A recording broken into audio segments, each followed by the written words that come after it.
Assalamualaikum warahmatullahi wabarakatuh. Halo adik-adik. Pada video kali ini kita akan membahas mengenai tema 9, subtema 3, mata pelajaran IPS mengenai modernisasi dalam bidang transportasi. Sebelumnya, kalian telah mempelajari mengenai apa itu modernisasi. Modernisasi dapat dikatakan proses menuju masa kini atau proses menuju masyarakat modern. Modernisasi juga dapat dikatakan sebagai perubahan dari masyarakat tradisional menuju masyarakat yang maju. Faktor penyebab modernisasi adalah berkembang pesatnya ilmu pengetahuan dan teknologi dalam masyarakat. Modernisasi terjadi salah satunya pada bidang transportasi. Transportasi masa kini telah menunjukkan kemajuan yang sangat pesat, baik transportasi darat, transportasi air, dan transportasi udara.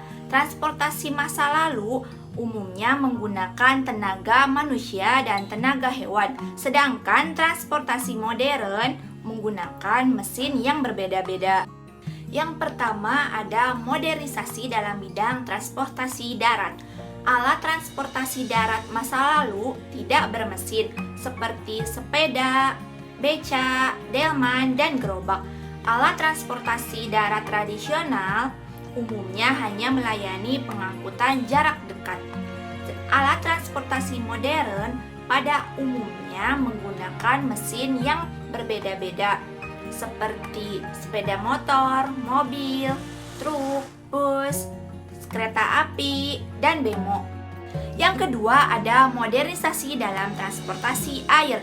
Alat transportasi air masa lalu digerakkan oleh tenaga manusia seperti perahu dayung dan rakit, sedangkan perahu layar digerakkan oleh tenaga angin dan tenaga manusia. Seiring ditemukannya mesin bermotor, kini transportasi air menggunakan perahu bermotor dan kapal. Kini transportasi air modern seperti kapal dapat digunakan untuk menempuh jarak yang sangat jauh. Yang ketiga ada modernisasi dalam bidang transportasi udara. Masyarakat zaman dahulu tidak memiliki transportasi udara. Mungkin transportasi yang paling canggih hanya balon udara. Pada zaman modern kini terdapat beberapa transportasi udara seperti helikopter, pesawat tempur, dan pesawat penumpang. Perjalanan dengan menggunakan transportasi udara akan lebih cepat dibanding dengan transportasi air dan transportasi darat. Dampak transportasi darat terhadap kehidupan masyarakat. Yang pertama ada dampak positif. Memudahkan distribusi barang karena dapat menjangkau daerah yang jauh, mempercepat dan mempermudah perjalanan, serta tidak menguras tenaga yang berlebihan. Yang kedua ada dampak negatif, menyebabkan polusi suara serta meningkatnya kecelakaan lalu lintas. Dampak transportasi darat terhadap lingkungan. Yang pertama dampak positif.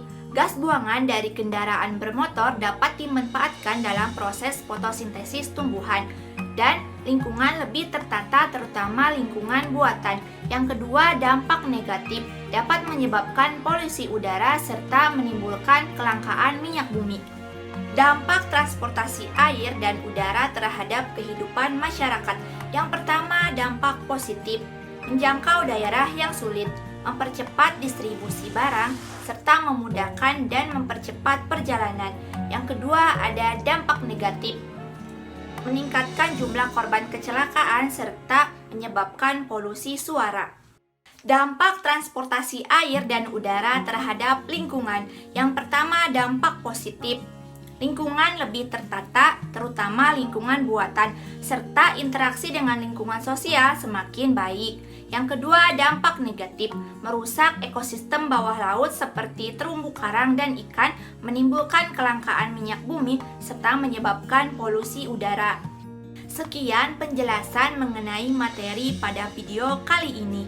Terima kasih, semoga bermanfaat ya. Sampai jumpa di video selanjutnya. Wassalamualaikum warahmatullahi wabarakatuh.